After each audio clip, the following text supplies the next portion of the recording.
হাসিনা সরকারের পতনের পর শিক্ষার্থীদের আন্দোলনে ভিসি ও ট্রেজারার পদ শূন্য হওয়ায় বন্ধ হয়ে গেছে নেত্রকোনার শেখ হাসিনা বিশ্ববিদ্যালয়ের কার্যক্রম।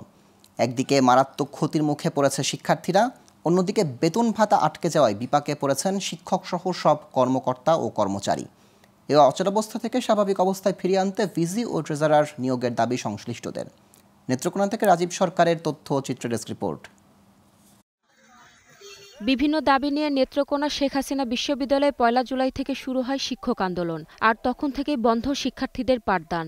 এরপর আওয়ামী লীগ সরকারের পতন হলে শিক্ষার্থীদের আন্দোলনে পদত্যাগ করে ভিসি, আর আত্মগোপনে চলে যায় ট্রেজাররা। পরে তাকে বহিষ্কার করা হলে শূন্য হয়ে যায় ২টি পদ। এরপর থেকেই স্থবির প্রতিষ্ঠানটির সব কার্যক্রম।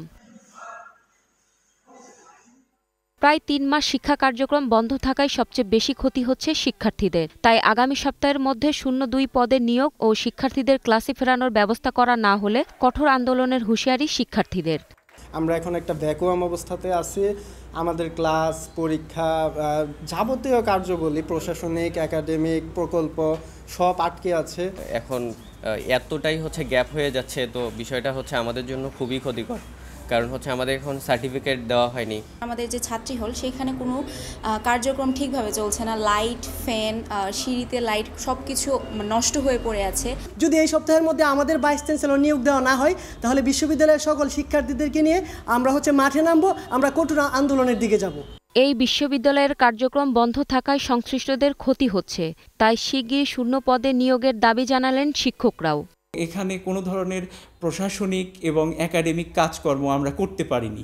১ জুলাই থেকে আমরা কোনো ক্লাস পরীক্ষা নিতে পারিনি। যখন আমরা দ্রুত ক্লাসগুলো আবার শুরু করতে যাব, আমরা প্রথমেই ধাক্কা খাবো, আমাদের শিক্ষক থাকবে না। অ্যাটলিস্ট ভিসি চলে আসে, তাহলে আমাদের এই সমস্যার কিছুটা সমাধান হবে। বাট বড় ধরনের সমস্যার সমাধান শেষ করতে হলে আমাদের ট্রেজারার অবশ্যই জরুরি। অচল হয়ে পড়া সব প্রাতিষ্ঠানিক কার্যক্রম দ্রুত সময়ের মধ্যে সচল করতে ভিসি ও ট্রেজার নিয়োগ দেবে সরকার, এমনটাই প্রত্যাশা এই কর্মকর্তার।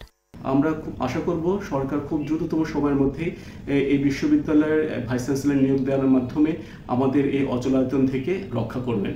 বিশ্ববিদ্যালয়ে পাঠদান, শিক্ষক, কর্মকর্তা কর্মচারীদের বেতন ভাতা দেওয়া সহ অচল অবস্থা দূর করতে প্রয়োজনীয় ব্যবস্থা নেবে কর্তৃপক্ষ, এমনটাই প্রত্যাশা নেত্রকোনাবাসীর। Global television news desk.